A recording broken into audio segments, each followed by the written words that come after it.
Hello dear brothers and sisters, welcome to Shastra IAS. આશા રાખી રહ્યો છું કે આપ સૌ ભાઈ બહેનોની તૈયારી ખૂબ એટલે ખૂબ સરસ રીતે થઈ રહી હશે. આપ લોકો મન લગાવી ખુદની ક્ષમતાઓ પર વિશ્વાસ રાખી અને પોતાની તૈયારી કરી રહ્યા હશો.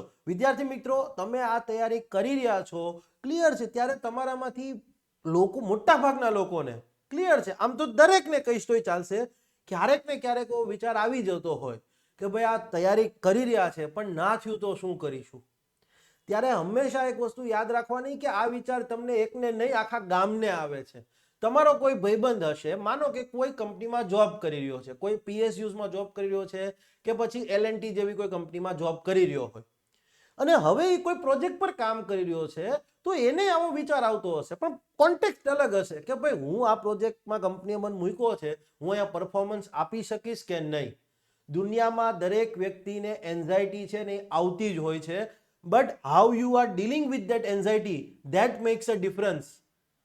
ક્લિયર છે, તમે એ એન્ઝાયટીને, એ તણાવને કઈ રીતે ડીલ કરો છો, ક્લિયર છે, એ જ બહુ મોટો ડિફરન્સ પાડી દે છે સફળતા અને નિષ્ફળતામાં. જ્યારે બી તમને આવો વિચાર આવે ને કે ભાઈ ના થયું તો શું કરીશ, ને ભેગા બીજા 4 વિચાર લઈને આવે, એ યાર ના થયું તો મારું તો આમ નહીં થાય, ફલાણા લગ્ન નહીં થાય, ફલાણું ઘર બનાવવાનું સપનું છે, મમ્મી પપ્પાની ઇજ્જતનું શું. ત્યારે એક વસ્તુ યાદ રાખવાની કે પાસ થઈ ગયા તો શું કરીશું. પાસ થઈ ગયો, મમ્મી પપ્પાની ફેમિલીની સોશિયો ઇકોનોમિક સ્ટેટસ છે ને બહુ અપર જતું રહ્યું છે, યસ, લોકોના ફોન આવશે. જ્યારે આવો નેગેટિવ વિચાર આવે કે પાસ ન થયો તો શું કરીશ, ત્યારે એક વિચાર યાદ રાખવાનો કે પાસ થઈ ગયો તો શું કરીશ. બરાબર છે, કદાચ બની શકે કે કોઈ વ્યક્તિ બહુ ગહેરા પ્રેમની અંદર હોય કોઈ વ્યક્તિના, પણ એક શરત એવી હોય કે સારું એક સ્ટેટસ.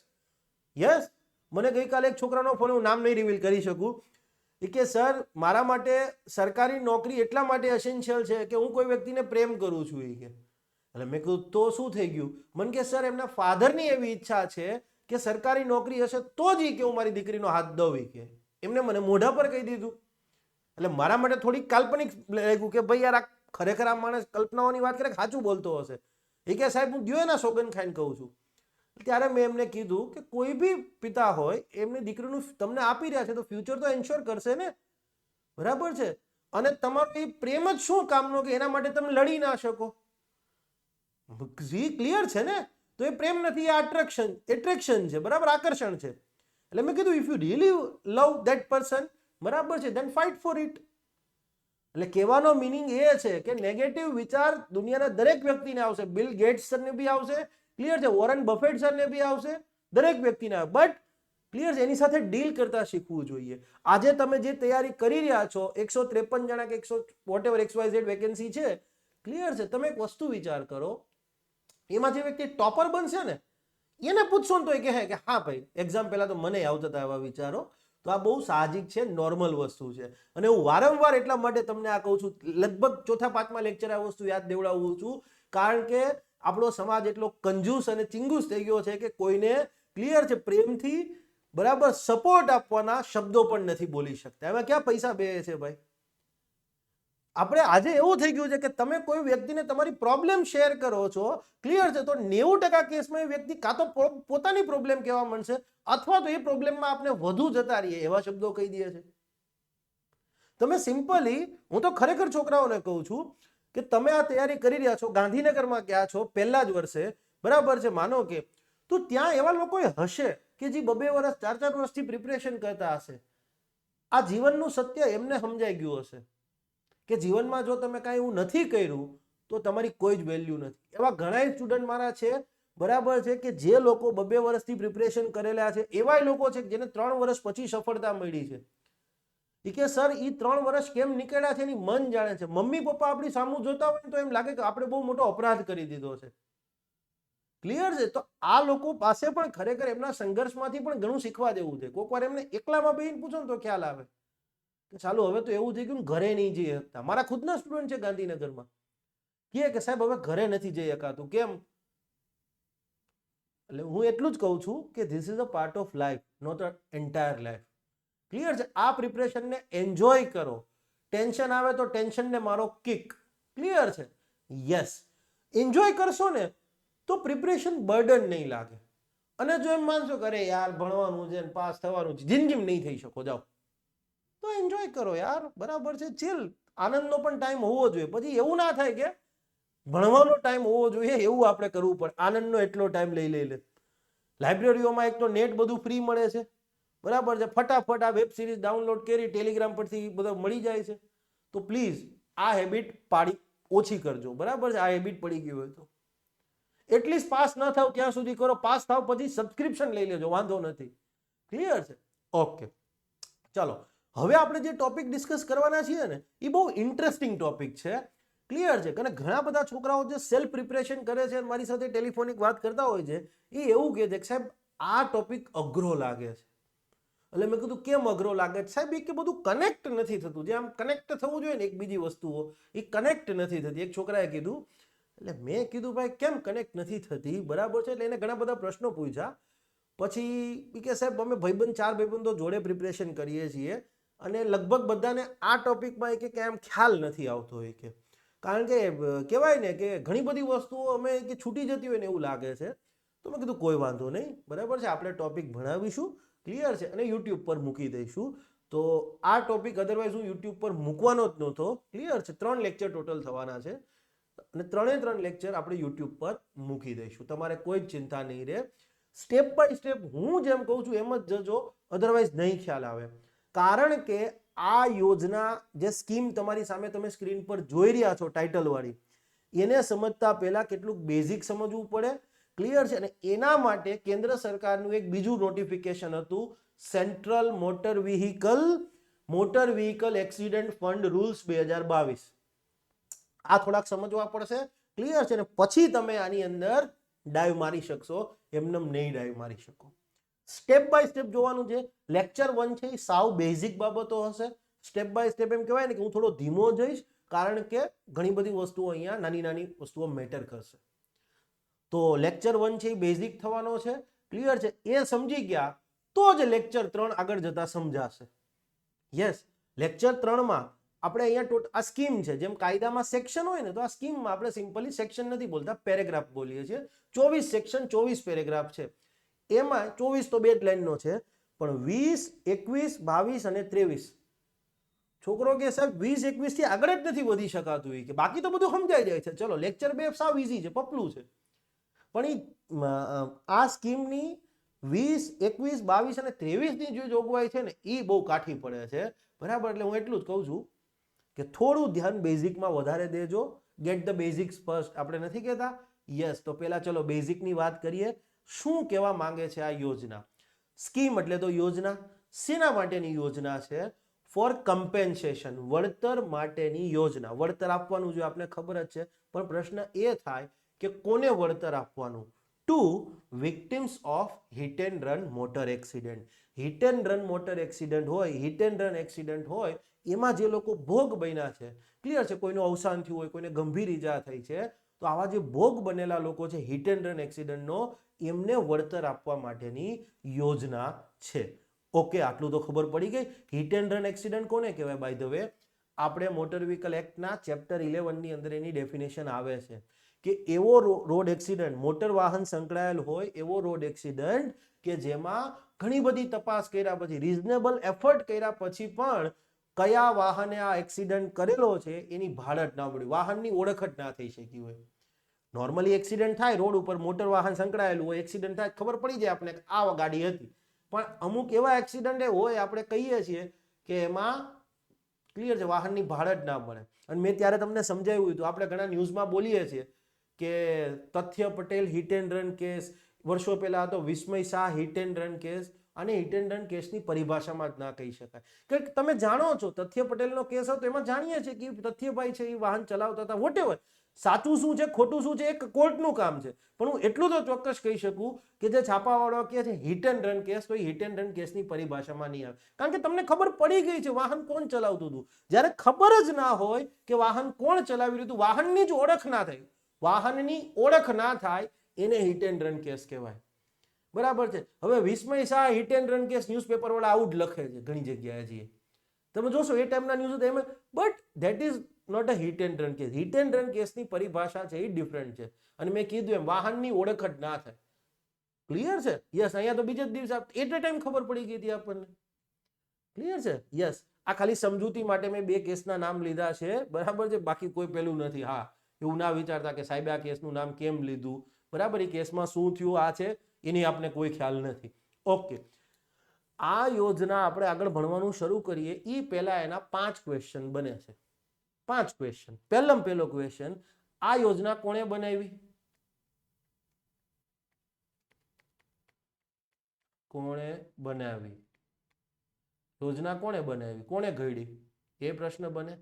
બીજો ક્વેશ્ચન એ બને કે ચલો જેને બનાવવાની હતી એને તો બનાવી દીધી, પણ એ યોજના બનાવવાની સત્તા એને ક્યાંથી મળી?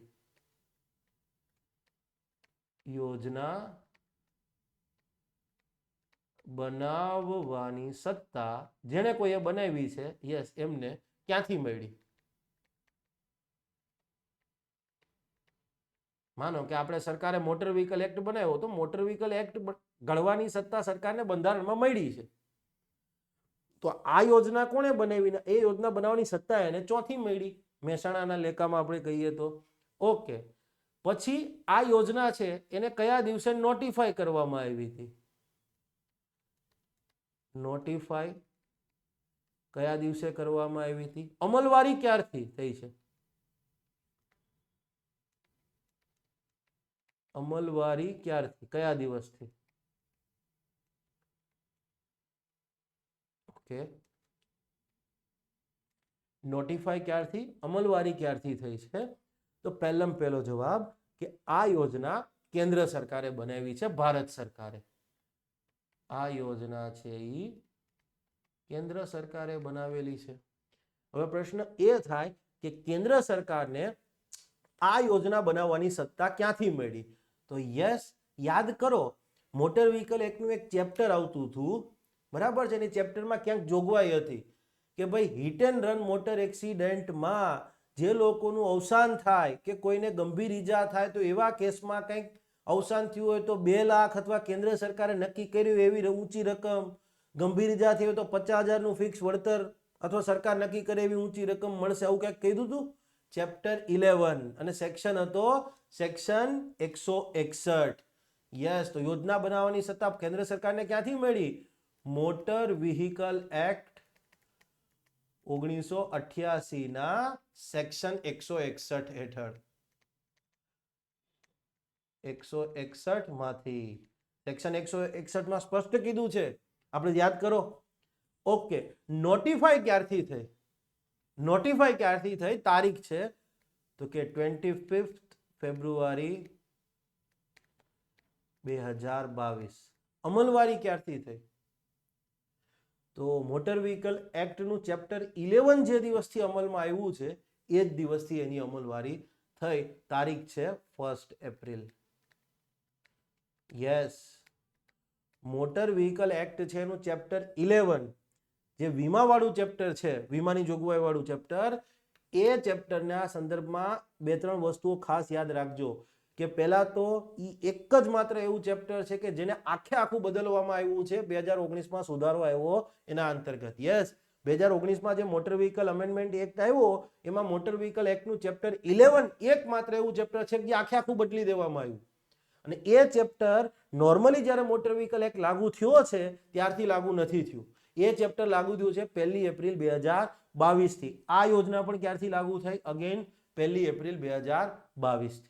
અને બીજું એક ઇમ્પોર્ટન્ટ ફેક્ટ છે, વિધાનવાળા વાક્યમાં અગેન પૂછી શકે એવું કે આ યોજના લાગુ થઈ ને, તો જેવી આ યોજના લાગુ થઈ તો કેન્દ્ર સરકારની અગાઉ એક પણ યોજના હતી કે ભાઈ આ એક્સિડન્ટ થાય એમાં વળતર આપવાની વાત હોય તો અગાઉ પણ એક યોજના કેન્દ્ર સરકારની હતી.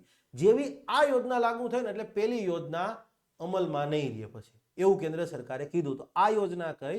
તો સિમ્પલી અહીંયા લખીશ, આ યોજના લાગુ થવાથી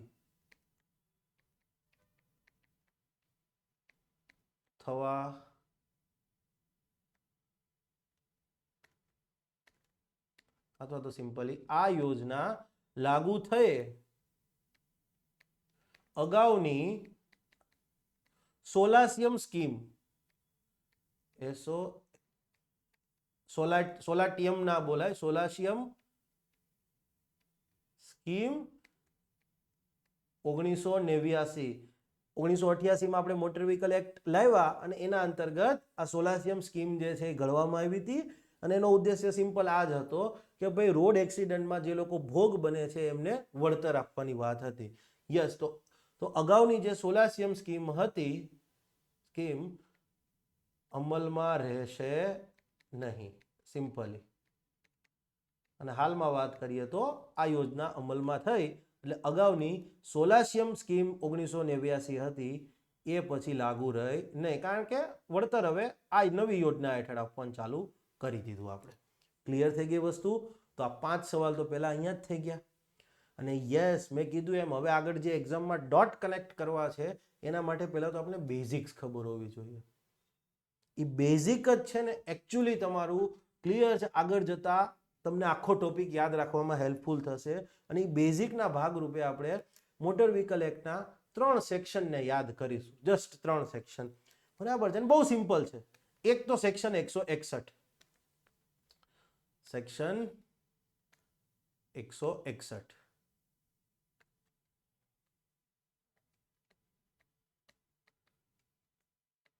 161. બીજું છે સેક્શન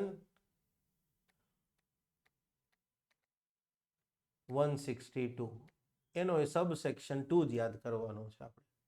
અને ત્રીજું છે સેક્શન 164B. ઘણા લોકોને યાદ આવી ગયું હશે કે શેની વાત કરીએ છીએ. અને જો થોડું ઘણું યાદ આવી ગયું ઇટ મીન્સ પીઠ થાબડી લેજો, તમારી પ્રિપરેશન સાચી ડાયરેક્શનમાં છે. બરાબર છે? આ વસ્તુ યાદ રાખજો.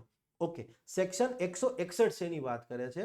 તો સેક્શન 161 તમે ધ્યાનથી યાદ હોય તો એ કેન્દ્ર સરકાર ઉપર એક જવાબદારી લગાડતું હતું.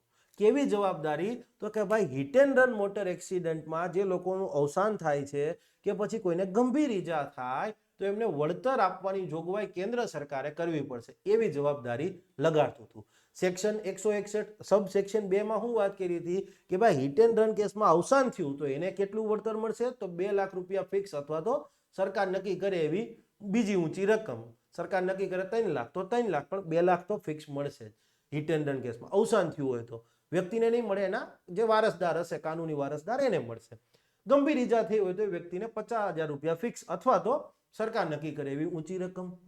સબ સેક્શન 2 માં છે. અને સબ સેક્શન 3 માં શું કીધું કે ભાઈ કેન્દ્ર સરકાર એક યોજના બનાવી શકે અને એ યોજના હેઠળ આ જે કંઈ પણ વળતર આપવાની કામગીરી છે એને લગતી બાબતોની જોગવાઈ કરી શકે. કે ભાઈ કોઈ વ્યક્તિ હિટ એન્ડ રન કેસમાં ગંભીર રીતે ઈજાગ્રસ્ત થયો છે તો યસ, હવે એને વળતર મળવું જોઈએ, રાઈટ? તો વળતર માટેની અરજી કયા ફોર્મમાં કરશે, કોની પાસે જઈને અરજી કરશે, કયા કયા ડોક્યુમેન્ટ આપવા પડશે, પછી અરજીની ચકાસણી કઈ રીતે થશે, અરજીની ચકાસણી થઈ ગયા બાદ મંજૂર થાય તો કઈ રીતે પછી આગળ મંજૂરીની પ્રક્રિયા હશે, વ્યક્તિને રૂપિયા ક્યાં મળશે, એ બધી જોગવાઈઓ તો કે કીધું કે આ બધું કેન્દ્ર સરકાર એક યોજના બનાવીને કરી શકશે.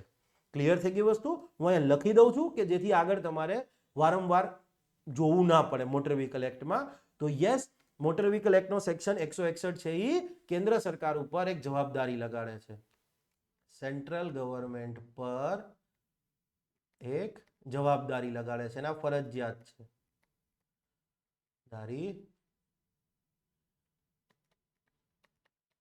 લગાડે છે. અને કેવી જવાબદારી છે? તો કે હિટ એન્ડ રન મોટર એક્સિડન્ટમાં, હિટ એન્ડ રન મોટર એક્સિડન્ટમાં અવસાન કે ગંભીર ઈજા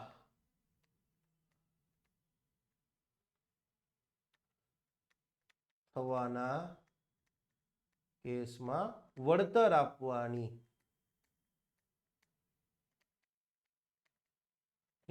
જોગવાઈ કરવાની. કેન્દ્ર સરકાર ઉપર એક ફરજિયાત જવાબદારી છે કે ભાઈ તમારે એક જોગવાઈ ફરજિયાતપણે કરવી પડશે. હું કે ભાઈ હિટ એન્ડ રન કેસમાં કોઈનું અવસાન થાય કે કોઈને ગંભીર ઈજા થાય તો પછી એવા કેસમાં વળતર આપવાનું કંઈક જોગવાઈ કરવી પડશે. સબસેક્શન 2 માં શું કીધું છે? ઓકે, હવે હું આખા લેક્ચરમાં ક્યાંય પણ HRMA લખું આખા લેક્ચરમાં ક્યાંય HRMA એટલે તમારે સમજી લેવાનું કે આ હિટ એન્ડ રન મોટર એક્સિડન્ટની વાત સાહેબ કરી રહ્યા છે. Okay, HRMA clear. આખા લેક્ચરમાં આવું બધી આખું વારંવાર નહીં લખું, 3 લેક્ચરમાં એક્રોનેમ HRMA. ઓકે, તો સબસેક્શન 2 શેની વાત કરતો હતો? મે બી યાદ હશે જ, હમણાં બોલીએ ગયો. સબસેક્શન 1 આ જવાબદારીની વાત કરતું હતું. સબસેક્શન 2 શેની વાત કરતું હતું? તો કે HRMA માં હિટ એન્ડ રન મોટર એક્સિડન્ટમાં અવસાન થાય તો કેટલું વળતર? 2 લાખ ફિક્સ અથવા તો કેન્દ્ર સરકાર નક્કી કરે એવી ઊંચી રકમ, અને ગંભીર ઈજાના કેસમાં 50,000 ફિક્સ. 2 લાખ ફિક્સ અથવા તો કેન્દ્ર સરકાર નક્કી કરે એવી ઊંચી રકમ, અહીંયા રૂપિયા 50,000 ફિક્સ અથવા તો કેન્દ્ર સરકાર 50,000 તો મળશે જ, 2 લાખ તો મળશે જ. 2 અલગ અલગ કેસમાં અવસાન હશે તો 2 લાખ, ગંભીર ઈજા હશે તો 50,000. પણ એ સિવાય કેન્દ્ર સરકારને ઈચ્છા થાય કે હવે અવસાનમાં 5 લાખ આપવા છે, ગંભીર ઈજામાં 2 લાખ આપવા છે, તો આપી શકે. પણ હા, કાયદો તો એવું કહે છે કે મિનિમમ 2 લાખ તો થશે. આ બધું MCQ તરીકે આવી શકે, આપણે જોઈ ગયા હતા. અને ત્રીજું શું હતું કે ભાઈ એક યોજના બનાવવાની, કેન્દ્ર યોજના બનાવી શકે. HRMA માં અવસાન કે ઈજા વખતે ઈજા બદલ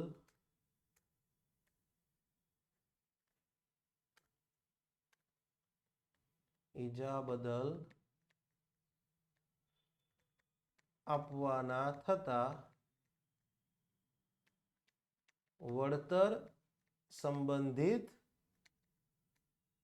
કામગીરીઓ, કે ભાઈ કયા ફોર્મમાં વળતર, કયા ફોર્મમાં અરજી કરવાની થશે, અરજી કોની સમક્ષ કરવાની થશે, ક્લિયર છે. પછી તો એની તપાસ કોણ કરશે, પછી એ અરજીને મંજૂર કોણ કરશે, આ બધી કામગીરીઓ યસ યોજના બનાવીને જોગવાઈ કરી શકે. આ ફરજિયાત નથી, બનાવવી તો સરકાર યોજના બનાવીને જોગવાઈ કરી શકશે, પણ સરકારે યોજના બનાવી, આપણે સિલેબસમાં આવી ગઈ. ક્લિયર છે. આ તો ફરજિયાત જવાબદારી છે, અને એ કીધું યોજના બનાવીને કરવું હોય તો સરકાર જે છે યસ એ આ કામગીરી કરી શકશે. આ થઈ સેક્શન 161 ની વાત. મેં કીધું ને, આ યોજના બનાવવાની સત્તા ભારત સરકારને ક્યાંથી મળી?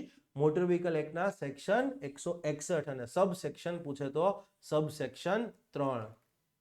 ક્લિયર છે. જો અહીં સબ સેક્શન પૂછે ટુ બી પ્રિસાઇઝ તો 161(3) યાદ રાખજો, પૂછી શકે તો. ક્લિયર ને? હવે વિધાનવાળા વાક્ય દેખાય છે ભાઈ મને તો એક્ઝામમાં. ઓકે, સબ સેક્શન 2 શેની વાત કરે છે? તો 162. હવે 162 સેક્શન યાદ કરો શેની વાત કરતો હતો? તો સિમ્પલી 162 ની અંદર 2 સબસેક્શન હતા. પહેલા સબસેક્શનમાં કંઈક સામાન્ય વીમાનો બિઝનેસ કરતી એવી કંપનીઓ એ ગોલ્ડન અવર દરમિયાન સારવારના સંદર્ભમાં કંઈક જોગવાઈ કરી શકે એવું કંઈક યાદ છે? ના હોય તો કાંઈ વાંધો નહીં, અહીંયા એની જરૂર નથી, એકવાર જોઈ લેજો. 162(2) છે એ અગેન કેન્દ્ર સરકાર ઉપર એક જવાબદારી લગાડતું હતું. સેન્ટ્રલ ગવર્મેન્ટ પર એક જવાબદારી લગાડે, અને આ પણ પાછી ફરજિયાત જવાબદારી છે.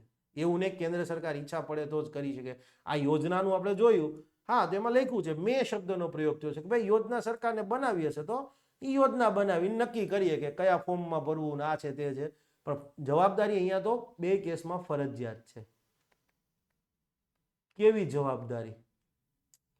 તો યાદ કરો, 162(2) માં આપણે વિસ્તૃતમાં વાત કરી હતી કે રોડ એક્સિડન્ટમાં કોઈ પીડિત છે, કોઈને ઈજા થાય કે વોટેવર, નોર્મલ ઈજા હોય કે ગંભીર ઈજા હોય, વોટેવર, રોડ એક્સિડન્ટમાં જે વિક્ટિમ છે એમને ગોલ્ડન અવર દરમિયાન કેશલેસ ટ્રીટમેન્ટ પૂરી પાડવાની, માર્ગ અકસ્માતના પીડિતોને ગોલ્ડન અવર દરમિયાન કેશલેસ ટ્રીટમેન્ટ પૂરી પાડવાની. કેમ આ જોગવાઈ કરવી પડી છે વિચારો જી. ત્યાં સુધીમાં હું લખી દઉં કે માર્ગ અકસ્માતમાં ભોગ બનેલા અથવા તો માર્ગ અકસ્માતના વિક્ટિમ પીડિતોને ગોલ્ડન અવર દરમિયાન સુવર્ણકાળ એક્સિડન્ટ થયા પછીની તરતની 1 કલાક કે જેમાં વ્યક્તિને જો પ્રોપર મેડિકલ ટ્રીટમેન્ટ અને કેર આપી દેવામાં આવે તો એના સર્વાઈવલ ચાન્સીસ, બચવાના ચાન્સીસ વધી જતા હોય છે. તો માર્ગ અકસ્માતના પીડિતોને ગોલ્ડન અવર દરમિયાન કેશલેસ ટ્રીટમેન્ટ આપવાની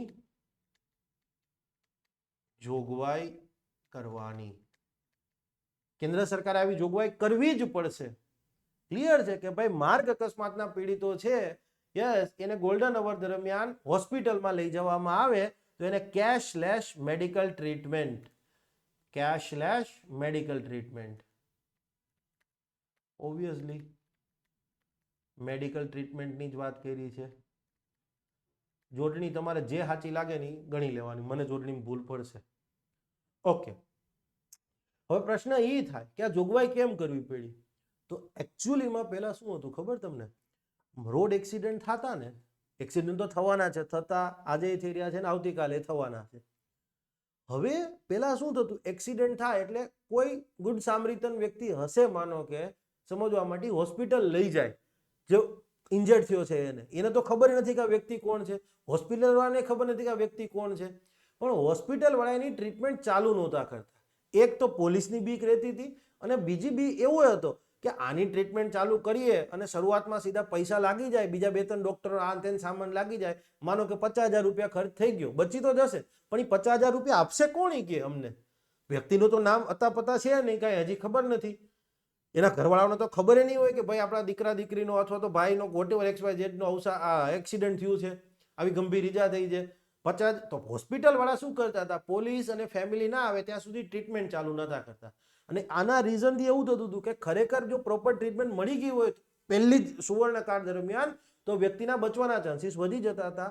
તો અહીંયા હવે સરકારે હસ્તક્ષેપ કર્યો, ઇન્ટરવીન કર્યો કે ભાઈ કોઈ વાંધો નહીં. હોસ્પિટલ વાળાને કીધું તમારે રોડ એક્સિડન્ટનો કોઈ વિક્ટિમ આવે એને પહેલા તમારે આવે એટલે તરત જ પહેલા તો એને ટ્રીટમેન્ટ આપવાનું ચાલુ કરી દેવાની. પેલી જે ગોલ્ડન અવર છે 1 કલાક, એમાં એ દરમિયાન તમે એની ટ્રીટમેન્ટ કરશો, જે કાંઈ પણ ખર્ચો થશે એ ખર્ચો સરકાર આપી દેશે. ક્લિયર થઈ ગઈ વસ્તુ? એ ખર્ચો તમને સરકાર ભરપાઈ કરી દેશે. સરકાર પછી એની રીતે લઈ લેશે, પણ તમારે પેલા પૈસાની ચિંતા નથી કરવાની. કેશલેસ ટ્રીટમેન્ટ તમારે આપવાની છે ગોલ્ડન અવર દરમિયાન, પૈસા અમે આપી દઈશું. ક્લિયર થઈ ગઈ વસ્તુ? આ હતી 162 ની વાત. ઓકે, પ્રશ્ન હવે એ બને કે 161 હેઠળ જે યોજના બનાવે છે અને 162 હેઠળ આ કેશલેસ ટ્રીટમેન્ટની વાત કરે છે, યસ, તો એના રૂપિયા ક્યાંથી આવશે? સેક્શન 161 હેઠળ હિટ એન્ડ રન મોટર એક્સિડન્ટમાં વળતર આપવા તથા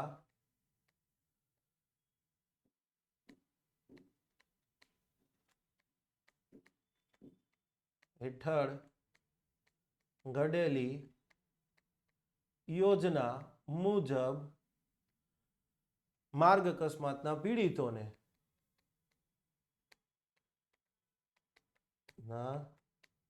પીડિતોને ગોલ્ડન અવર દરમિયાન સુવર્ણકાળ દરમિયાન કેશલેસ ટ્રીટમેન્ટ આપવા, કેશલેસ મેડિકલ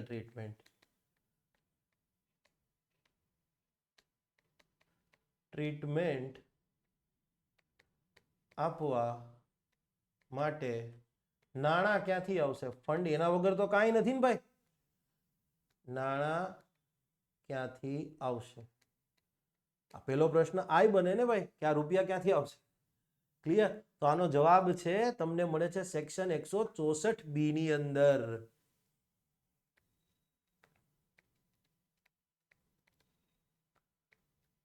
164B માં શેની વાત કરતું તું? 164B મોટર વ્હીકલ એક્સિડન્ટ ફંડની રચના કરવાની વાત કરતું તું. Yes, motor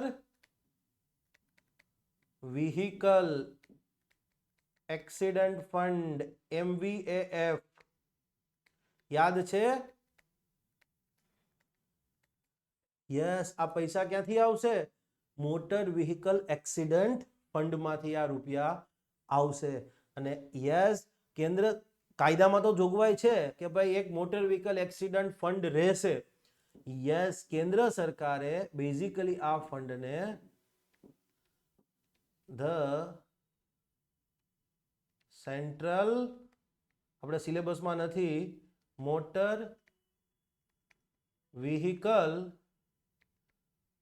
vehicle accident fund rules 2022 હેઠળ ઓપરેશનલાઇઝ કર્યું છે, કાર્યરત કર્યું છે. એવું નહીં કાયદામાં કહી દીધું કે ભાઈ હા આ એક ફંડ રહેશે, ચલો ફંડ પછી ફંડને ઓપરેશનલાઇઝ તો કરવું પડે ને. કાયદામાં તો ઓન પેપર કહી દીધું કે આવું ફંડ હોવું જોઈએ, પણ એકચ્યુઅલીમાં એ ફંડ પછી ઊભું તો કરવું પડશે ને. ફંડ એટલે કંઈ થોડું છે કે ભાઈ તમે હાલો દિલ્હી, કલકત્તા, ચેન્નાઈ, મુંબઈ, બરાબર, આ 4 ભારતના અથવા તો મોટા મોટા સિટીમાં ક્લિયર છે, એક સારી એવી ઓફિસ લઈ લ્યો, એ ઓફિસમાં 15-20 કરોડ રૂપિયા હંમેશા રાખો. Okay, hit and run case થયો, 2 લાખ રૂપિયા આપવાના છે, ઓફિસે જઈને હાલો તમે 2 લાખ આલ્યો, આ 50-50 ના 4 બંડલ, બરાબર છે. ગંભીર ઇજાથી આલ્યો આ 50 નું 1 બંડલ, એમ થોડું હાલે. ક્લિયર છે? ઓબ્વિયસલી એને એક બેંક ખાતું જ ક્રિએટ કરવાનું થાય. તો yes, central motor vehicle accident fund rules 2022 અંતર્ગત આપણું આ જે MVAF છે એને ભારત સરકારે કાર્યરત કર્યું છે. આ પૂછાઈ શકે, આપણા સિલેબસમાં નથી પણ આ MCQ તરીકે પૂછાઈ શકે. યસ, ફંડની જોગવાઈ મોટર વ્હીકલ એક્ટ હેઠળ થઈ છે, પણ યસ એને ઓપરેશનલાઇઝ કરવામાં આવ્યું. ક્લિયર છે? CMVR રૂલ 2022 અને મોટર વ્હીકલ એક્સિડન્ટ ફંડ છે માટે એને એવું નામ આપવામાં આવ્યું. ક્લિયર છે? ઓકે, હવે આપણને ખબર છે, યાદ કરો કે મોટર વ્હીકલ એક્સિડન્ટ ફંડ છે એની હેઠળ 3 અલગ અલગ ખાતા હતા. મેં થોડું આવું તમને કીધું હતું એડિશનલી, જ્યારે આપણે ભણ્યા ત્યારે મેં ત્યાં એડિશનલી કીધું હતું. જો ભાઈ હું આ રફ વર્ક કરું છું ને, એ મારી પોતાની ભણાવવાની એક પેલી વસ્તુ છે. મને આ સ્લાઇડો જોઈને ભણાવતા નથી આવડતું, જોઈ લ્યો. મને આમાં ફાવતું જ નહીં, બરાબર છે. એ એવા સાહેબો છે જેને યાદ ન રહેતું હોય, ગોખીને આવતા હોય ને એને સ્લાઇડો જોઈને ભણાવવું પડે, બરાબર છે. અને તમને જો થોડું ધીમું લાગતું હોય તો તમે 1.5 ની સ્પીડ રાખી શકો છો, તો તમને કમ્ફર્ટેબલ હોય. રીઝન ઇઝ કે મારે છોકરાઓ ડિપ્લોમા વાળા છે કોર્સની અંદર, બરાબર છે. ડિગ્રી અને ડિપ્લોમા વાળા લગભગ 40% છોકરાઓ મારા ડિપ્લોમા પોર્શનમાંથી આવે છે, અને મારે એમની જરૂરિયાતને ધ્યાનમાં રાખતા વસ્તુ થોડી ધીમે રાખવી પડે છે. અને એનાથી એ વિશેષ તમે ડિગ્રી, ડિપ્લોમા કે માસ્ટર કરેલું હોય, કોઈ ફરક નથી પડતો. હું આ એટલા માટે કરું છું કે એકવાર ધીમે સમજી લીધું ને પછી રિવિઝનમાં સટાસટ ને છેલ્લે દિવસે 15 મિનિટમાં આખો આ ટોપિક પૂરો, છેલ્લા દિવસે 2 કલાકમાં મોટર વ્હીકલ એક્ટ પૂરો થઈ જવો જોઈએ. ક્લિયર? અને આખો આપણો આ સિલેબસ છે એ 6 કલાકમાં પૂરો, 2 કલાક એ નહીં લાગે મોટર વ્હીકલ એક્ટમાં તો હવે. ઓકે, ચલો. સેક્શન 162B શેની વાત કરે છે? 162B છે એ વાત કરે છે મોટર વ્હીકલ એક્સિડન્ટ ફંડની. આપણે બધાને ખબર જ છે, વાત કરે છે મોટર વ્હીકલ એક્સિડન્ટ ફંડ. અને આ ફંડ હેઠળ 3 ખાતાઓ છે, યાદ હશે જ.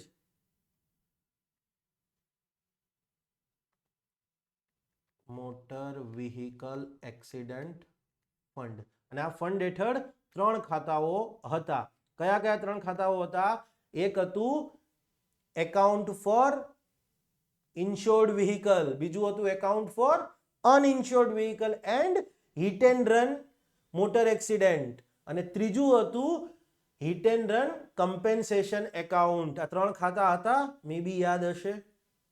માટે મેં તમને એટ અ ટાઈમ ત્યાં કીધું હતું. મને શોખ નહોતો થતો ભાઈ કોઈ વસ્તુ કહેવાનો. એક હતું, નામ જ મને બહુ સિમ્પલ છે,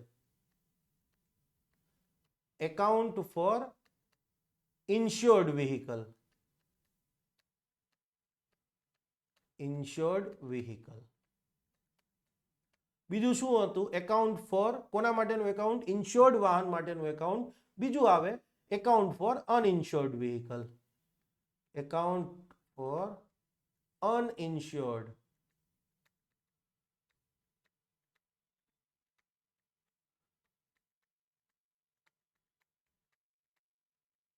ઓર એન્ડ નહીં, ઓર એકાઉન્ટ અનઇન્શ્યોર્ડ વાહન માટેનું એકાઉન્ટ, અથવા તો કેના માટેનું account? Hit and run motor accident માટેનું, or hit and run motor accident બે માટેનું એકાઉન્ટ. અનઇન્શ્યોર્ડ વાહન માટેનું એકાઉન્ટ છે, hit and run motor accident માટેનું એકાઉન્ટ છે. કેમ? હમણાં તમને ખ્યાલ આવી જશે. ઓકે. અને ત્રીજું હતું hit and run compensation account. Hit and run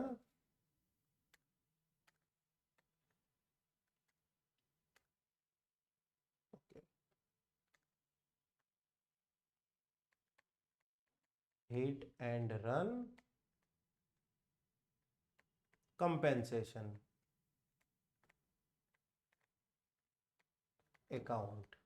હવે જુઓ, આ ત્રણે ત્રણ ખાતાઓ સમજવા જરૂરી છે, કારણ કે આ ત્રણે ત્રણ ખાતાઓ તમારી ડેફિનેશનમાં આપ્યા છે, અને ડેફિનેશન એ રીતે આપી છે ને કે જાણે કંઈ આમ ખબર જ નહીં પડે.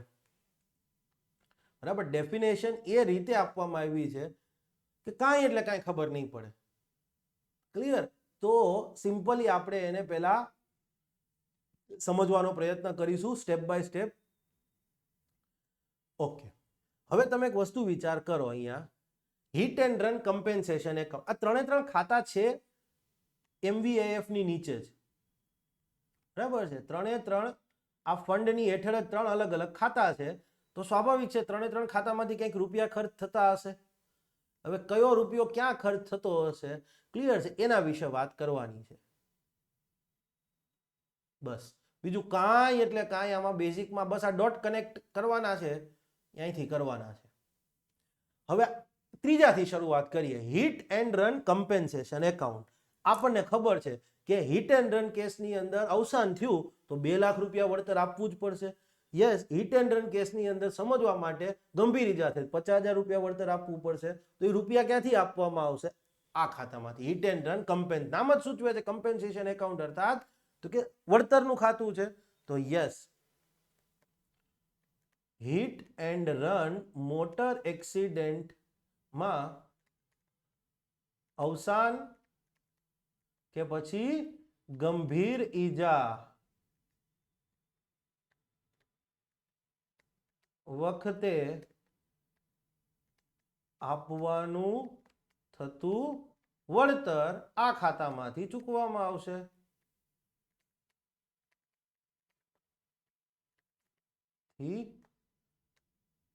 ચૂકવાશે. ઓકે. હિટ એન્ડ રન કેસમાં એને ગંભીર ઈજા થઈ અથવા તો અવસાન થયું તો જે વળતર આપવાનું છે 50,000 અથવા તો 2 લાખ આ કિસ્સામાં, તો એ આપણા ત્રીજા ખાતામાંથી ચૂકવાઈ જશે. તમે જુઓ, ત્રણે ત્રણ ખાતાઓ કોનો ભાગ છે? મોટર વ્હીકલ એક્સિડન્ટ ફંડનો જ ભાગ છે.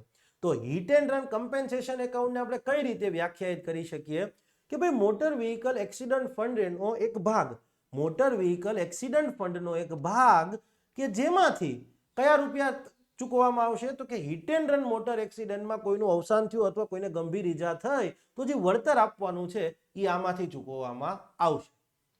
ક્લિયર? તો hit and run compensation account is a part of motor vehicle accident fund from which a compensation amount in case of a death or grievous injury arising out of hit and run motor accident, બરાબર છે, gate shell out, એમાંથી payment કરવામાં આવે છે એવો ભાગ.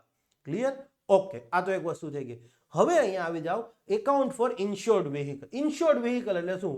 તો કે ભાઈ વીમાવાળું વાહન. એવું નહીં કે વાહનમાં વીમો છે એમ ને ભાઈ આનો વીમો છે એવું નહીં. મોટર વાહન વીમો હોય એવું વાહન ઇન્શ્યોર્ડ વ્હીકલ. તો મોટર વાહનનો વીમો હોય અથવા મોટર વાહન વીમો હોય એવા કોઈ મોટર વ્હીકલ કોઈ અકસ્માત કરે, ક્લિયર છે, અને એ વીમાવાળું વાહન હતું, વીમો લીધેલો હતો, હવે અકસ્માત થયો, ક્લિયર છે, અથવા તો ચલો એ ભૂલી જાઓ વીમો છે કે નહીં. મોટર વાહન હોય, લઈને જતા હોય, અકસ્માત થયો, ક્લિયર છે? અકસ્માત થાય એટલે સ્વાભાવિક છે, કોઈ વ્યક્તિને માનો કે ઈજા થઈ તો યસ એને હોસ્પિટલ લઈ જાઓ તો એની કેશલેસ ટ્રીટમેન્ટ તો કરવી પડશે ને પહેલી જ કલાકની અંદર. Just a minute.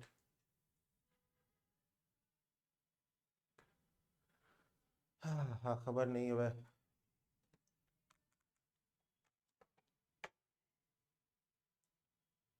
ઓકે,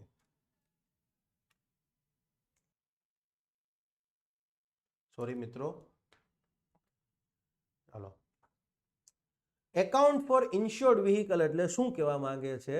તો આપણે જે કીધું 162 હેઠળ કે માર્ગ અકસ્માતના પીડિત છે, યસ, એને ગોલ્ડન અવર દરમિયાન જે કેશલેસ ટ્રીટમેન્ટ આપવાની છે એનો ખર્ચો કરવાની વાત છે. તો હવે ચેક કરવામાં આવશે કે અકસ્માત થયો છે એ વાહન છે વીમા વાળું હતું કે નહીં. એ બધું પાછળથી ચેક થાય, પહેલા એટ એ ટાઈમ તો કંઈ ચેક ન થાય, બરાબર? માટે એની આપણે કોમ્પ્લેક્સિટીઝમાં નથી જતા, આપણે સિમ્પલી અહીં એવું કહીએ છીએ, તમને એવું જ પૂછાશે, ડોન્ટ વરી, કે વીમા ધરાવતું વીમા હેઠળના મોટર વાહન દ્વારા થયેલ અકસ્માતમાં અથવા અકસ્માતના પીડિતોને ગોલ્ડન અવર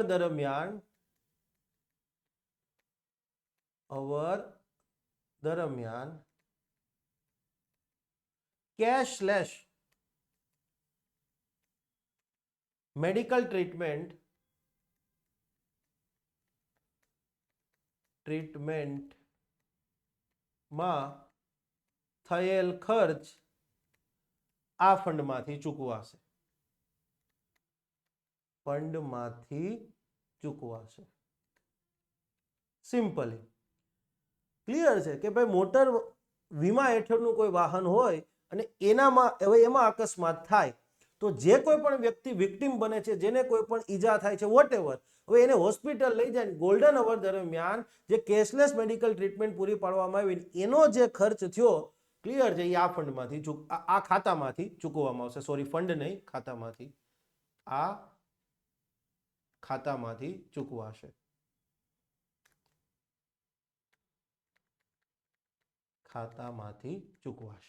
તો હવે અહીંયા શું થશે કે કોઈ વાહન એવું છે કે જેમાં વીમો નથી લેવામાં આવ્યો, વીમો ન હોય તેવા કોઈ મોટર વાહન દ્વારા અકસ્માત થાય, એમાં કોઈને ઈજા થાય તો કોઈ પીડિત બને છે અને એને હવે ગોલ્ડન અવર દરમિયાન, ક્લિયર છે, જે ટ્રીટમેન્ટ કરવાની છે, મેડિકલ ટ્રીટમેન્ટ, એમાં જે ખર્ચ આવ્યો એ ખર્ચ આ ખાતામાંથી ચૂકવવામાં આવશે.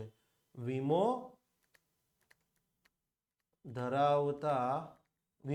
ધરાવતા હોય, સોરી, સ્લીપ ઓફ ટંગ, વીમો ન હોય, મોટર વાહનનો જ વીમો, ઓબ્વિયસલી, ન ધરાવતા મોટર વાહન દ્વારા થયેલ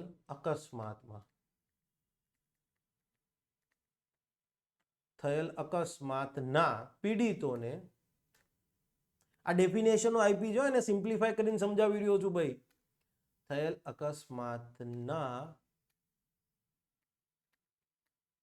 પીડિતોને ગોલ્ડન અવર દરમિયાન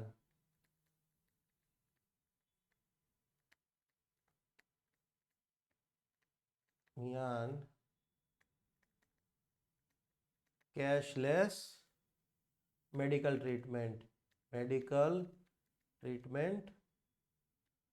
પેટે થયેલ ખર્ચની ચૂકવણી આ ફંડમાંથી, આ ખાતામાંથી કરવામાં આવશે. ચલો, આ એક તો વસ્તુ થઈ ગઈ. હજી પણ આ બીજું એક છે, જુઓ.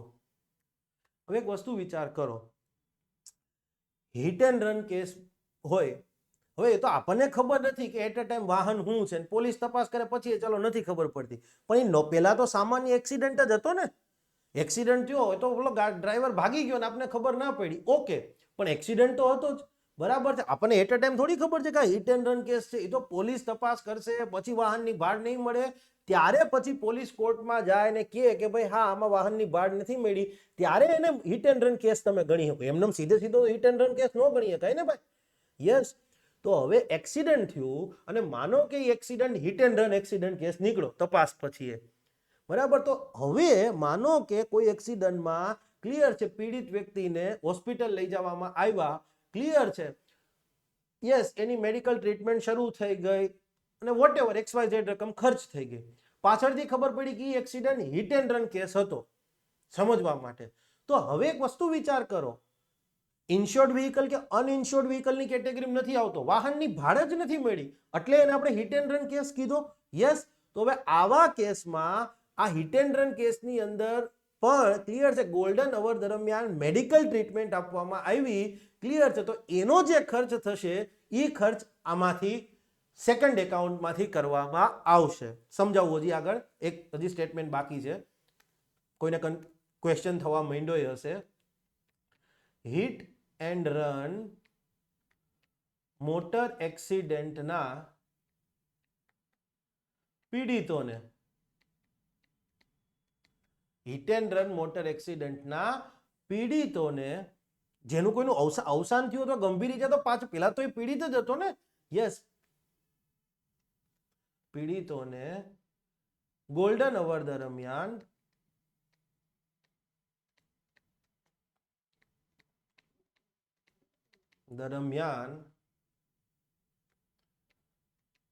થયેલ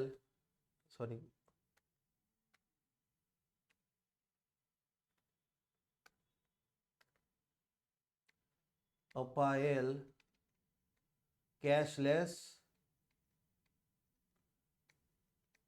ટ્રીટમેન્ટ પેટે થયેલ ખર્ચ આ ફંડમાંથી ચૂકવાશે.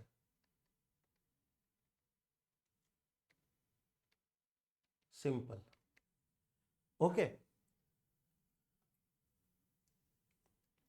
તો હવે તમે એક વસ્તુ વિચાર કરો, અહીંયા સિમ્પલ એક સ્ટેટમેન્ટ એટલે આખું ક્લિયર થઈ જશે. હિટ એન્ડ રન કેસ થયો અને માનો કે એક્સિડન્ટ થયું અને પાછળથી ખબર પડી કે હિટ એન્ડ રન કેસ છે. વ્યક્તિને માનો કે ક્લિયર છે અવસાન જ થઈ ગયું, હિટ એન્ડ રન કેસ થયો, મોટર એક્સિડન્ટ થયો, હિટ એન્ડ રન કેસ છે અને ધારી લઈએ કે કોઈ વ્યક્તિનું અવસાન થઈ ગયું. તો હવે ક્લિયર છે વ્યક્તિનું અવસાન થયું પણ એવું થાય છે કે એને હોસ્પિટલ લઈ આવવામાં આવ્યો હતો, હોસ્પિટલ લઈ આવવામાં આવ્યો અને યસ ગોલ્ડન અવર દરમિયાન એની જે ટ્રીટમેન્ટ કરવામાં આવી, ક્લિયર છે, યસ, એમાં ₹1,00,000 ખર્ચાઈ ગયો. હવે એનું નામ ઠામ જાણ્યા વગર હોસ્પિટલે તો ખર્ચો કરી જ નાખ્યો, પ્રયત્ન હોસ્પિટલનો તો એવો જ એક માણસ બચી જાય, પણ હવે ઈજા એટલી હતી કે ભાઈ ટ્રીટમેન્ટ આપી છતાંય 2-5 કલાક પછી એનું અવસાન થઈ જાય છે.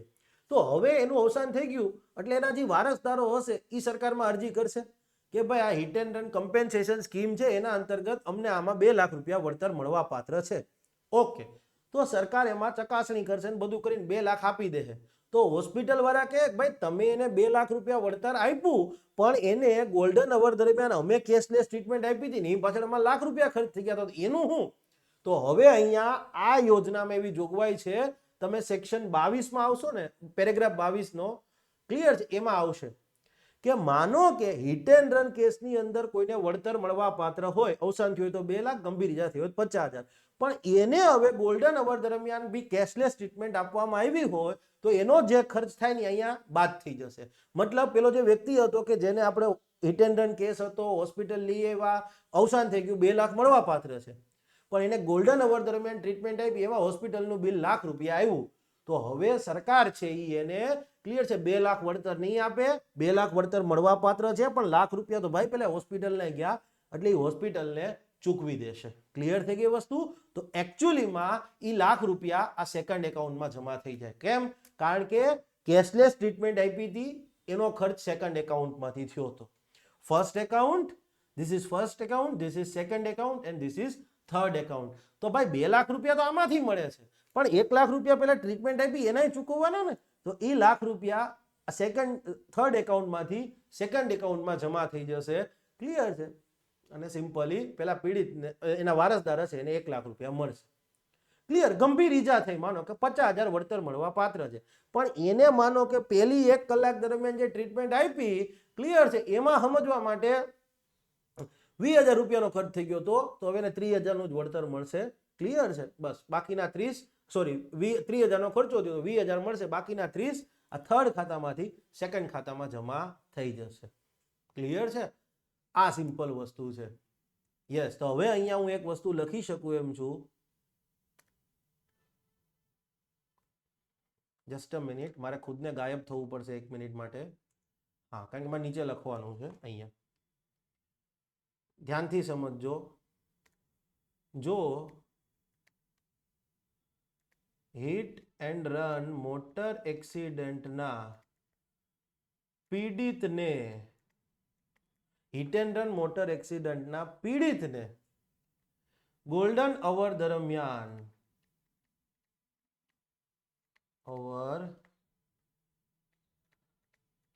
દરમિયાન કેશલેસ ટ્રીટમેન્ટ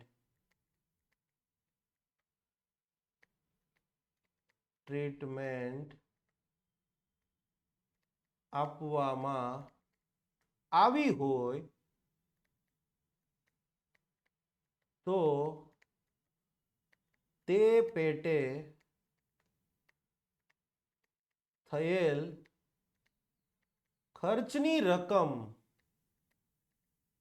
આ ખાતામાંથી, મતલબ કમ્પેન્સેશન એકાઉન્ટમાંથી ક્યાં જમા કરવામાં આવશે? એકાઉન્ટ ફોર અનઇન્શ્યોર્ડ વ્હીકલમાં, એકાઉન્ટ ફોર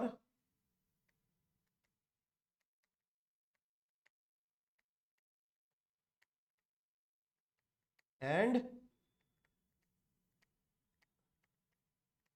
જમા થશે, સિમ્પલ, ક્લિયર. ત્રીજા ખાતામાંથી કેમ? કારણ કે ઓલરેડી ચૂકવી દીધા છે ને સરકારે, બરાબર છે. તો પાછળથી ખબર પડી કે હિટ એન્ડ રન કેસ હતો કે હું હતો XYZ, બરાબર છે, યસ. તો આ સિમ્પલ વસ્તુ હતી કે જે તમારે થોડી એક સમજવાની હતી, કારણ કે આ અને હજી આમાં અમુક વસ્તુઓ હું ઇન્વોલ્વ નથી કરતો, જરૂર નથી એટલા માટે, અધરવાઇઝ આગળ હું ઇન્વોલ્વ કરું ને તો લગભગ બધાની અંદર આવી જાય. આ ખાતામાંથી કેમાં જમા કરવાના?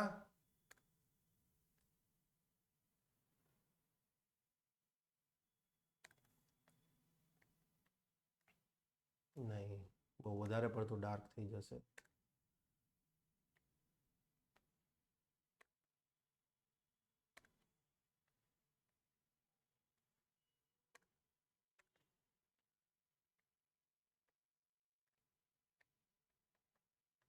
Account for uninsured vehicle and hit and run motor એક્સિડન્ટમાં જમા થશે. એટલે 2 લાખ હવે વળતર મળવા નહીં રહે. કેમ કે ભાઈ અવસાન થઈ ગયા, 2 લાખ મળવા પાત્ર છે, આપણે માની લઈએ, પણ લાખ રૂપિયા તો મેડિકલ ટ્રીટમેન્ટમાં ગયો છે ને ભાઈ, ક્લિયર છે.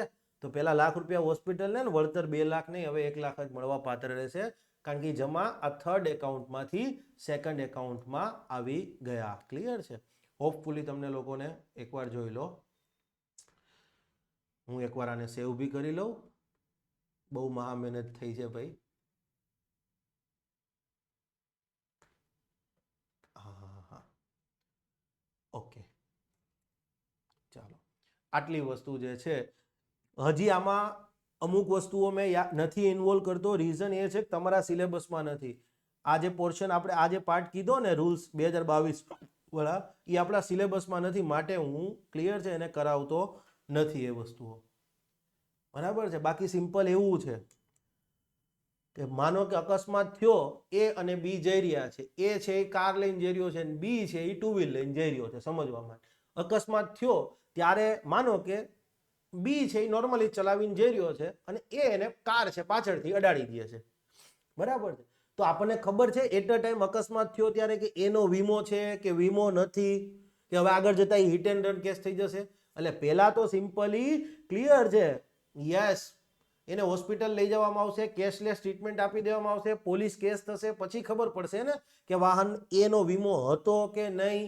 જો વાહન એનો વીમો હતો તો આ પેલા ખાતામાંથી રૂપિયા આપવામાં આવશે, વાહન એનો વીમો નહોતો તો બીજા ખાતામાંથી અને hit and run compensation cash બને તો પણ ક્લિયર છે, મેડિકલ ટ્રીટમેન્ટનો ખર્ચ તો આ સેકન્ડમાંથી જ થશે, વળતરામાંથી થશે. ક્લિયર? એટ અ ટાઈમ તો બહુ કોમ્પ્લેક્સ વસ્તુ છે, બસ આનાથી આગળ ન જતા. અધરવાઇઝ મને વાંધો નથી, કોઈને સમજવું હોય તો મને ફોન કરજો. ક્લિયર છે? પછી આગળ પ્રોસિજર આવશે કે આ ખાતામાં રૂપિયા ક્યાંથી આવશે. માનો કે સરકારે એકવાર મોટર વ્હીકલ એક્સિડન્ટ ફંડ બનાવી દીધું, પણ એમાં રૂપિયા એકવાર ગ્રાન્ટ આપી દીધી, પછી દર વખતે માનો કે ગ્રાન્ટ સરકાર આપતી જ રહે તો કોઈ વીમો લે જ નહીં. કેમ? તો કે ખબર જ છે કે મારું એક્સિડન્ટ કોઈની હારે થયું, સામેવાળાની ઈજા થઈ, સરકાર તો આપ MVF માંથી પૈસા આપી જ દેવાની છે કેશલેસ ટ્રીટમેન્ટના. પણ એ વસૂલાતની એ જોગવાઈ છે પછી, પણ એ આપણા સિલેબસમાં નથી, માટે હું સમજાવતો નથી. ક્લિયર છે? યસ, આપણામાં આટલી જ જરૂરિયાત છે. અહીંયા તમારી આ 3 ખાતાઓની આ જે સ્કીમ હેઠળ ડેફિનેશન આપી છે ને, ડેફિનેશન એ પૂરી થઈ ગઈ. ક્લિયર? યસ. જો આ બેઝિક વાત કરી. સેક્શન 161 શેની વાત કરે છે જોઈ ગયા છીએ. સેક્શન 162 ની એ વાત કરી ગયા આપણે.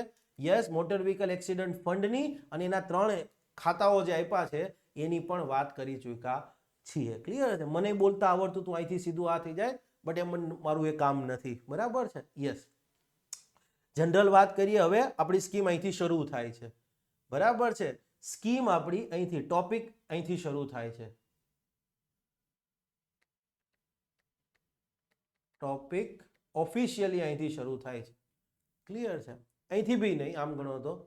બરાબર? ચલો જનરલથી મેં કીધું એમ કે આ યોજના કેન્દ્ર સરકારે બનાવી છે. આ યોજના બનાવવાની સત્તા કેન્દ્ર સરકારને મોટર વ્હીકલ એક્ટના સેક્શન 161 માંથી મળી છે. અને એમાં પણ ટુ બી પ્રિસાઇઝ તમને પૂછે તો સેક્શન 161 સબ સેક્શન 3. ચાલો આ યાદ રાખજો, કદાચ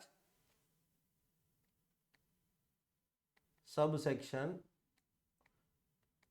3 ક્લિયર છે, પૂછી શકે કદાચ. આ યોજના જેવી લાગુ થઈ 1 એપ્રિલ 2024, એટલે કઈ યોજના અગાઉની હતી એ બંધ થઈ ગઈ? તો કે સોલાસિયમ સ્કીમ 1989 હતી એ બિનઅસરકારક થઈ ગઈ, ઇનઇફેક્ટિવ થઈ ગઈ. આ યોજના ક્યારથી લાગુ થઈ? તો કે 1 એપ્રિલ 2022 નોટિફાઈ પૂછે તો 25 ફેબ્રુઆરી 2022. સો સિમ્પલ. યસ.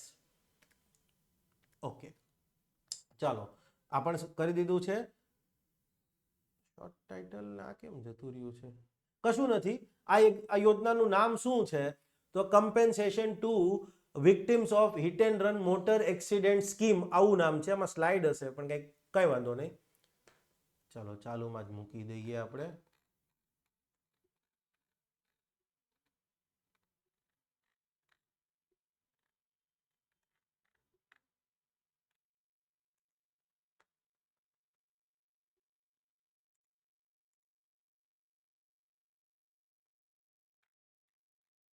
હા, નામ જ છે નો કીધું.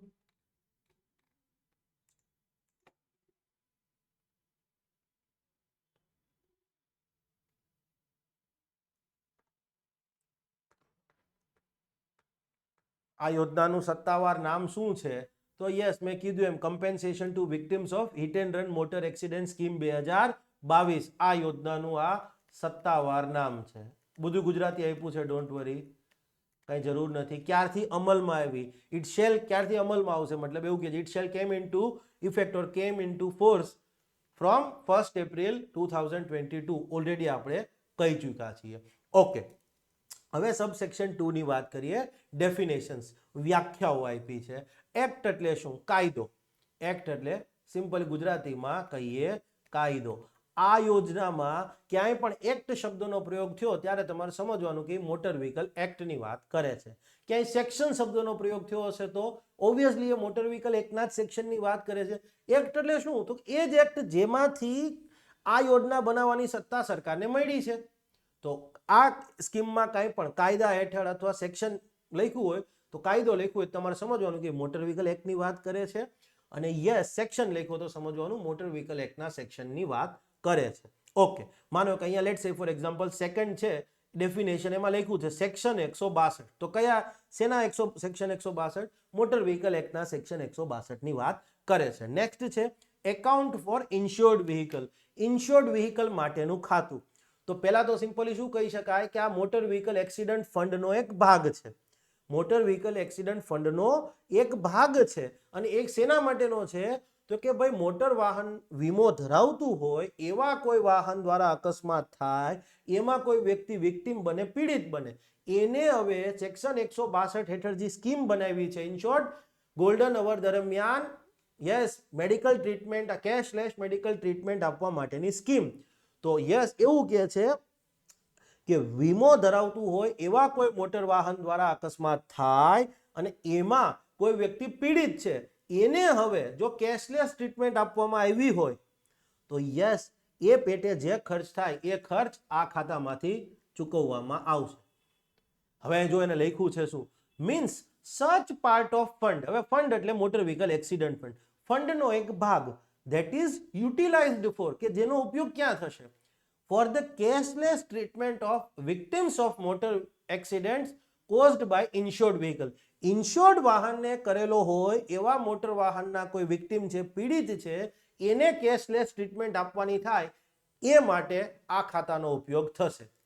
In accordance with the scheme framed under section 162, section 162 હેઠળ જે યોજના બનાવી છે, આપણે કીધું એમ કેશલેસ ટ્રીટમેન્ટ માટેની, તો આ સેક્શન 162 હેઠળની કેશલેસ ટ્રીટમેન્ટ માટેની યોજના હોય, ક્લિયર છે, એના માટે જે ખર્ચ થશે એની વાત કરી છે. અહીંયા મેં કીધું ને બહુ કોમ્પ્લેક્સ કરીને આપી છે, માટે મેં એને અહીંયા સિમ્પ્લિફાય કરીને આપી દીધી છે. જો એકદમ સિમ્પ્લિફાય કે ભાઈ વીમા હેઠળનું વાહન છે, ક્લિયર છે.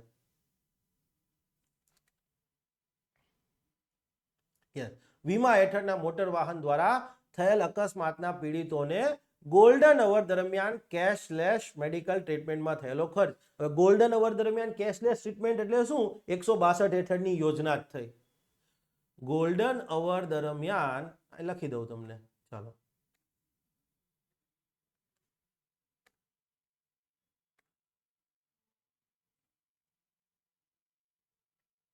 ગોલ્ડન અવર દરમિયાન કેશલેસ મેડિકલ ટ્રીટમેન્ટ આપણે શેના અંતર્ગત આપવામાં આવે છે, તો સિમ્પલી એનો મિનિંગ શું થશે, સેક્શન 162 હેઠળની સ્કીમ મુજબ. પણ આપણે થોડા એને ઊંધા કાન પકડ્યા છે, આપણે સિમ્પલી કહી દીધા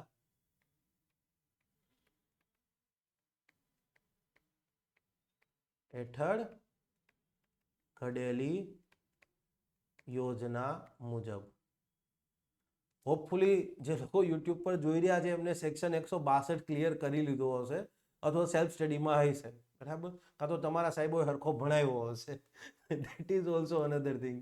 ઓકે ચાલો, સોરી આઈ થિંક આઈ એમ ગાયબ. ઓકે ભણાવવા રહીએ પછી આ ખ્યાલ ન રહીએ. ઓકે તો આ વાત થઈ.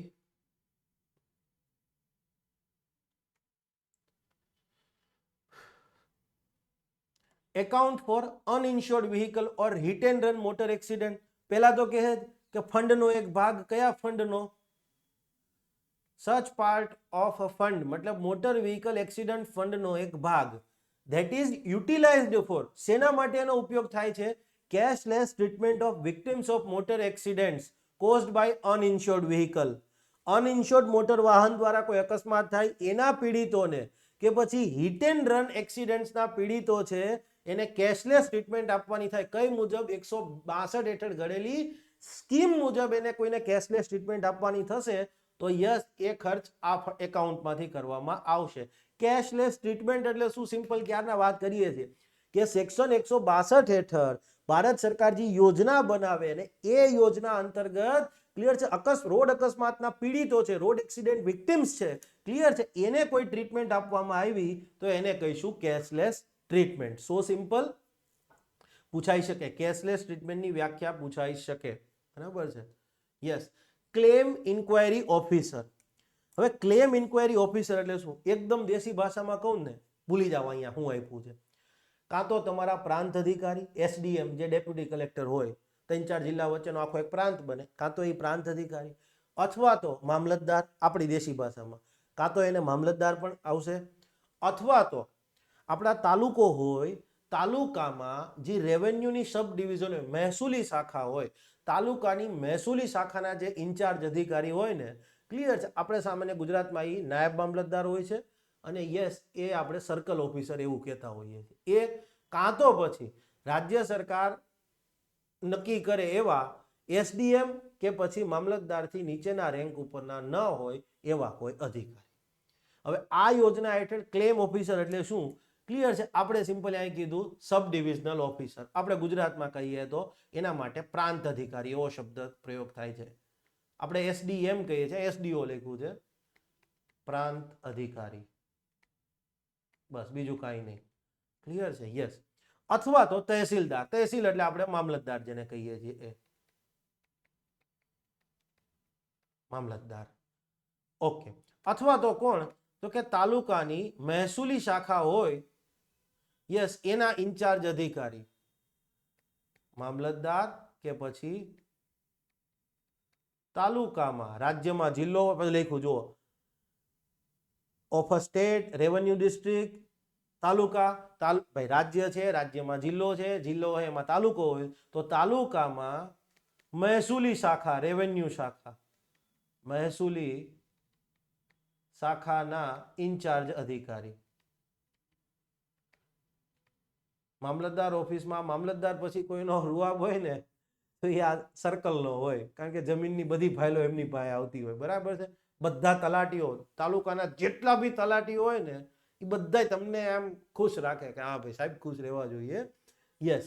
એક ટાઈમ એ મામલતદાર ફોન કરે તો ન ઉપાડે, પણ સર્કલ ફોન કરે ને તો ઉપાડી લે. ક્લિયર છે? યસ.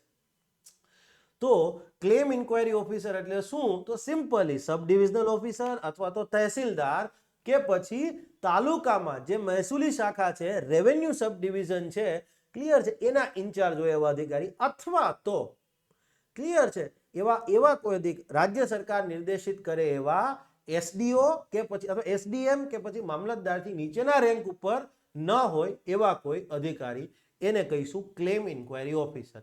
હવે નામ જ સૂચવે છે, ઇન્ક્વાયરી ઓફિસર કોઈક તપાસ કરશે. ઇન્ક્વાયરી ઓફિસર કામ શું હશે એનું? તપાસ કરવાનું. શેની તપાસ કરવાની? ક્લેમની. કોના ક્લેમની? કોના દાવાઓની? તો સિમ્પલી કોઈ વ્યક્તિ હશે, ક્લિયર છે, હિટ એન્ડ રન મોટર એક્સિડન્ટમાં ભોગ બન્યું હોય, માનો કે એનું અવસાન થયું છે, તો એના જે વારસદારો હશે એ વ્યક્તિઓ, અથવા તો ગંભીર ઈજા થઈ હશે તો એ વ્યક્તિ પોતે એ અરજી કરશે કે ભાઈ ભારત સરકારની આ યોજના હેઠળ મને વળતર મળવા પાત્ર છે. ક્લિયર છે? તો અરજી ક્યાં કરશે? તો આ ક્લેમ ઇન્ક્વાયરી ઓફિસર પાસે કરશે. ઓકે. અરજી કર્યા પછી હવે અરજીની ચકાસણી કરવાની થશે, એનો રિપોર્ટ તૈયાર કરવાનો થશે, કોણ કરશે? એ ક્લેમ ઇન્ક્વાયરી, એ પોતે જ ઇન્ક્વાયરી કરશે કે ભાઈ ખરેખર આ વળતર માટેનો દાવો કરવામાં આવ્યો છે, અરજી કરવામાં આવી છે, સાચી છે ખોટી છે, આમાં પૈસા મળવા જોઈએ કે ના મળવા જોઈએ, એ રિપોર્ટ તૈયાર કરશે અને ઉપર મોકલશે. ઉપર કોને? તો ઉપર આવશે claim settlement officer. Claim settlement officer હું? ક્લેમને સેટલ કરશે એ ક્લેમ સેટલમેન્ટ ઓફિસર. કે ભાઈ હા, ઇન્ક્વાયરી ઓફિસરે તપાસ કરીને કીધું કે સાહેબ આ કેસમાં વળતર મળવા પાત્ર છે, ઓકે, પૂરી સેટલ કરી દેશે. તો ક્લેમ સેટલમેન્ટ દાવો સેટલ કરવાનો કે હિટ એન્ડ રન મોટર એક્સિડન્ટમાં ગંભીર ઈજા કે પછી અવસાન થયું હોય તો એના માટે વળતરનો દાવો કરવામાં આવ્યો હોય તો હવે એનું નિરાકરણ કરશે, સેટલમેન્ટ કરશે. ક્લેમ સેટલમેન્ટ કમિશનર એટલે શું? તો ક્લેમ સેટલમેન્ટ કમિશનર એટલે કાંઈ નહીં, આપણા કલેક્ટર, ડિસ્ટ્રિક્ટ મેજિસ્ટ્રેટ કહીએ એ જ. બરાબર છે? આપણે કહેતા હોય કલેક્ટર એન્ડ ડિસ્ટ્રિક્ટ મેજિસ્ટ્રેટ. બરાબર છે? યસ. બંને ભેગું કેમ લખવામાં આવે છે? કોઈને ખબર હોય તો કમેન્ટ કરજો. Collector and district magistrate. Clear છે? ગુજરાતમાં તો આપણે એમ જ કહીએ છીએ જે કલેક્ટર છે, બરાબર, જે વ્યક્તિ જિલ્લા કલેક્ટર હશે એ જ ડિસ્ટ્રિક્ટ મેજિસ્ટ્રેટ છે. યસ. તો ક્લેમ સેટલમેન્ટ કમિશનર એટલે ડીએમ અથવા તો કલેક્ટર અથવા તો ડેપ્યુટી કમિશનર. હવે ડેપ્યુટી કમિશનર હું બોલું ને તો સિટી વાળા લોકો પોલીસ કમિશનર સમજશે, પણ ના, એવું નથી. ડીસીપી એવું લખાય છે, ડેપ્યુટી કમિશનર ઓફ પોલીસ એવું બોલાય છે. પણ ખાલી જ્યારે ડેપ્યુટી કમિશનર કહે ત્યારે એ જનરલી જિલ્લાનો રેવન્યુ ઇન્ચાર્જ જ કહેવાય, ઇન શોર્ટ કલેક્ટર જ કહેવાય. આપણે અહીંયા નહીં, પણ તમે નોર્થ ઇસ્ટના સ્ટેટમાં જશો તો જિલ્લામાં એસપી તો હશે પણ જિલ્લામાં કલેક્ટર નહીં હોય, ડેપ્યુટી કમિશનર હશે. બરાબર? સિમ્પલી તો એ deputy commissioner is nothing, deputy commissioner of revenue. બસ. મતલબ પાછું આઈઆરએસ વાળું ના સમજતા. બરાબર? કન્ફ્યુઝન અંગ્રેજો વખતની વ્યવસ્થા છે. અંગ્રેજોએ ઓલ ઓવર ઇન્ડિયામાં તો મોટાભાગે કલેક્ટરશીપ વાળી જ વ્યવસ્થા કરી હતી, પણ કેટલાક પ્રદેશો એવા હતા જ્યાં આસિસ્ટન્ટ કમિશનર ઓફ, બરાબર છે, મહેસૂલ, ડેપ્યુટી કમિશનર મહેસૂલ, આવી બધી વ્યવસ્થા કરી હતી. તો આજે ચલી આવી છે. તો સિમ્પલી ક્લેમ સેટલમેન્ટ કમિશનર એટલે શું? તો ડિસ્ટ્રિક્ટ મેજિસ્ટ્રેટ અથવા તો ડેપ્યુટી કમિશનર અથવા તો કલેક્ટર કે પછી રાજ્યમાં જે તાલુકો, જિલ્લો હોય એ જિલ્લાનો બરાબર છે, ઇન્ચાર્જ હોય, રેવન્યુ ડિસ્ટ્રિક્ટનો ઇન્ચાર્જ હોય એવો રાજ્ય સરકારે નિયુક્ત કરેલ અધિકારી. સો સિમ્પલ, કોઈ પૂછશે નહીં. તમે પાકિસ્તાનમાં જશો ને તો પાકિસ્તાનમાં કલેક્ટરનો કોન્સેપ્ટ નથી. પાકિસ્તાનમાં આજના દિવસે પણ તમને આસિસ્ટન્ટ કમિશનર અને ડેપ્યુટી કમિશનર એવો જ કોન્સેપ્ટ છે. જોજો, સર્ચ કરજો, આવશે. આપણા ઇન્ડિયાના મિઝોરમ, મેઘાલય આ બધા જે રાજ્યો છે નોર્થ ઇસ્ટમાં, ત્યાં ડેપ્યુટી કમિશનર વાળો કોન્સેપ્ટ, આ ડેપ્યુટી કમિશનર વાળો કોન્સેપ્ટ આજના દિવસે પણ યથાવત છે. Okay, next district level committee. હવે આ યોજના હેઠળ આપણે નેક્સ્ટ લેક્ચરની અંદર બે કમિટી ભણીશું. એક છે સ્ટેન્ડિંગ કમિટી, સ્થાયી સમિતિ, અને બીજી છે જિલ્લા કક્ષાની સમિતિ. તો જિલ્લા કક્ષાની સમિતિ એટલે શું? તો અહીંયા સિમ્પલ એવું જ કીધું છે કે ભાઈ સ્કીમના પેરેગ્રાફ 11, આપણે કાયદો હોય તો સેક્શન કહીએ, અહીંયા પેરેગ્રાફ કહીએ, તો સ્કીમના પેરેગ્રાફ 11 હેઠળ જેનું ગઠન થયેલું છે એવી સમિતિ એટલે ડિસ્ટ્રિક્ટ લેવલ કમિટી. ફોર્મ એટલે શું? તો કે આ યોજના હેઠળ જોડવામાં આવેલા, આ યોજનામાં એનેક્સ્ડ કરવામાં આવ્યા છે, એટેચ કરવામાં આવ્યા છે એવા ફોર્મ, 4 ફોર્મ આવે છે. 4 ફોર્મ આપણે સિમ્પલ, બહુ ઇઝી છે, લાસ્ટ લેક્ચરમાં જોઈ લઈશું. માનો કે કોઈને અરજી કરવી છે કે હા ભાઈ મને આ યોજના હેઠળ વળતર મળવા પાત્ર છે, ક્લિયર છે, તો અરજી કરશે તો ફોર્મ 1 મુજબ અરજી થશે. સિમ્પલી ફોર્મ 4 છે તો ફોર્મ 4માં લખ્યું છે કેટલીક ગેરંટી વ્યક્તિ આપે, સ્ટેપ બાય સ્ટેપ જોઈશું. ટોટલ 4 ફોર્મ છે, બરાબર છે? યસ. અત્યારે નથી. Hit and run compensation account. Again hit and run compensation account એટલે શું? Means such part of a motor vehicle accident fund. હવે અહીંયા આખું નામ લખ્યું પાછું કે ભાઈ મોટર વ્હીકલ એક્સિડન્ટ ફંડ જે છે એનો એક ભાગ ક્યાં ઉપયોગ થશે? ધેટ ઇઝ યુટિલાઇઝડ ફોર, ક્યાં ઉપયોગ થશે? For payment of compensation for hit and run accident victim. Hit and run motor accident હોય એના પીડિતો છે, યસ, એને વળતર આપવાની વાત હોય. ગંભીર ઇજામાં 50,000, અવસાન થયું હોય તો 2 લાખ, તો એ વળતર આપવા માટે જે છે આ ખાતામાંથી રૂપિયા લેવામાં આવશે. એ સિવાય બીજું શું લખ્યું છે? એન્ડ રીઇમ્બર્સમેન્ટ. રીઇમ્બર્સમેન્ટ એટલે પુનઃ ચૂકવ, પુનઃ ભરપાઈ કરવાની. રીઇમ્બર્સમેન્ટ એટલે ભરપાઈ. શેની ભરપાઈ કરવાની? Reimbursement of cashless treatment expenditure of hit and run motor accident victims. Hit and run motor એક્સિડન્ટના વિક્ટિમ છે એને માનો કેશલેસ ટ્રીટમેન્ટ આપવામાં આવી હોય તો એ રૂપિયા ક્યાંથી થયા છે? સેકન્ડ એકાઉન્ટમાંથી કટ થયા છે ને, તો યસ, એ રૂપિયા અહીંયાથી રીઇમ્બર્સ થઈ જશે સેકન્ડ ખાતામાં. મેં ઓલરેડી કહી દીધું છે. આ ડેફિનેશન જોવા ન જતા કન્ફ્યુઝ થશો, માટે જ આટલી બધી ગધા મજૂરી અહીંયા કરી છે. ઘણા બધા, મને એક છોકરાએ કીધું આ શબ્દ, મારો શબ્દ, એ કે સાહેબ તમે આ બોર્ડ ઉપર આ બધું કરો, એટલી બધી શું ગધા મજૂરી કરતા હો? એટલે મેં કીધું ભાઈ પહેલા તો શબ્દ તમે થોડો મર્યાદામાં બોલો, અને સેકન્ડ વસ્તુ એ છે કે હું એને ગધા મજૂરી નથી સમજતો, બરાબર છે? હું એને મારું કામ સમજું છું. મને આવડે છે આ રીતે સીધું સીધું બોલી જતા, પણ હું એ નથી કરતો. That is not my cup of tea. Okay. Motor vehicle accident fund એટલે શું? તો કે સિમ્પલી કીધું છે, મોટર વ્હીકલ એક્ટના સેક્શન 164B હેઠળ જે ફંડની વાત કરી છે એ ફંડ કહેવાશે મોટર વ્હીકલ એક્સિડન્ટ ફંડ. અને આ ફંડના 3 ખાતાઓ છે: account for insured vehicle, account for uninsured vehicle or hit and run motor accident, and ત્રીજું ખાતું છે hit and run compensation account. Simple. Section મેં કીધું કાયદાનો સેક્શન. સ્ટેન્ડિંગ કમિટી, સ્થાયી સમિતિ. સ્થાયી સમિતિ સેન્ટ્રલ લેવલ પર હોય, કેન્દ્ર સરકારના લેવલ પર, કેન્દ્ર સરકારના લેવલ પર સ્થાયી સમિતિ. યસ, પેરેગ્રાફ 3 હેઠળ ગઠિત થયેલી સમિતિ. સો સિમ્પલ, ક્લિયર છે ને? અહીંયા તમારો આ બધું મેં ગુજરાતી આપ્યું છે બાય ધ વે, બરાબર? કોઈ એવું ના સમજતા કે ભાઈ સાહેબે ગુજરાતી નથી આપ્યું. આઈ પરફેક્ટલી ગેવ ઇટ. ક્લિયર છે ને? અહીંયા તમારો આ લેક્ચર પણ પૂર્ણ થાય છે.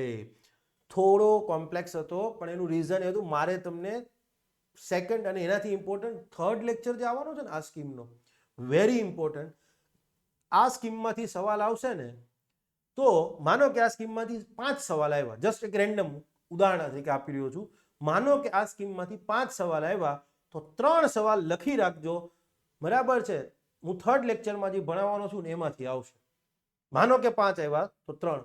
એટલું બધું ઇમ્પોર્ટન્ટ છે એ વસ્તુ, કોર પાર્ટ છે. આ અત્યારે જે સમજ્યા ને એ ત્યાં હવે એપ્લાય કરીશું, બરાબર છે? Thank you. જય હિન્દ, જય જય ગરવી ગુજરાત. મારો દેશ, મારી પહેચાન, મારું રાજ્ય, મારું સ્વાભિમાન.